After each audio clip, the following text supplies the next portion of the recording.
Hi everybody, I wanted to talk a little bit about food prayer and conscious eating. When we eat, predominantly most of us, uh, I guess when we start to learn how to eat, we are rushed into schoolrooms, cafeterias, lined up, have a certain amount of time, bell rings, got to get to the next thing. So I don't know. I guess we haven't learned how to consciously eat and how to really see the food as a fuel for the spiritual life, if you know what I mean. So one of the things that I learned about 20 years ago in my first monastery, my first Buddhist retreat, was when we got our food, we'd have to go ahead and sit down. There was 130 people at each meditation silence at Wat Suan Mok, and you'd have to sit there and stare at your food for quite a while, maybe 20 minutes sometimes if you were the first one and you had to wait for the last one. And then when you got to eat, they would say a food prayer, and the food prayer basically thanks three different things, and with a lot of gratitude and appreciation. First of all, for the people that that grew the food, that planted the seeds, that fertilized the plants, that watered the plants, that nurtured, that harvested, that transported, that prep cooked, that cut the vegetables and put everything together, and the people that brought it out in the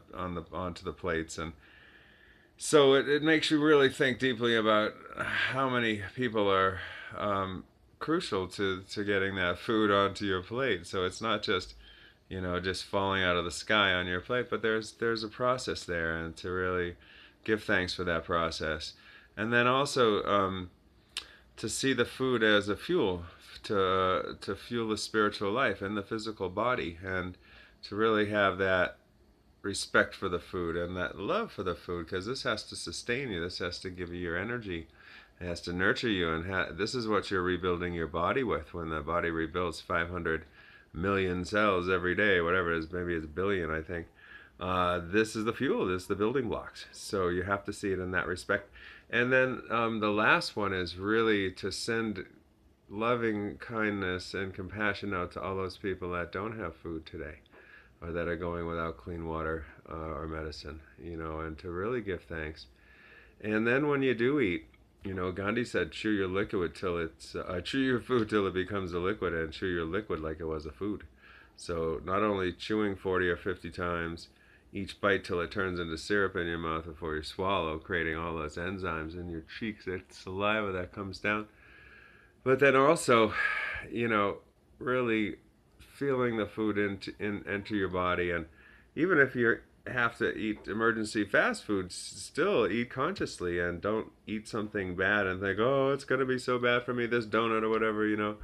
We're going to be in party situations, we're going to be in airports, there's going to be times when we have to have not such great food. But if you have to, pray over that food, and really know that it is fuel for the life, for the spiritual life, for the physical life. And if you do go off track, just go off track for that one day. Don't go day after day after day. Don't go on a binge.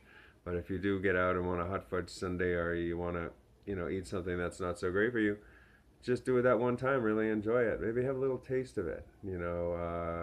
Ask the person, oh, can I have a little taste of that pork rind or whatever your bad food is. But be kind to yourself and be gentle with yourself, and know you're not perfect and not going to make all the changes right away. It doesn't happen immediately. It's a slow process. That's why we call it a transition diet. We try to get people to move slowly into their best type of eating. You might eat meat your whole life, or you might be able to get away from it and animal products altogether. It's a lot better for the world, for communities, for the ecosystem. That's the goal, but it's not necessary. You can be very healthy and very fit eating an omnivore diet. So thanks for tuning in. We'll get back to you soon with more information. Take care.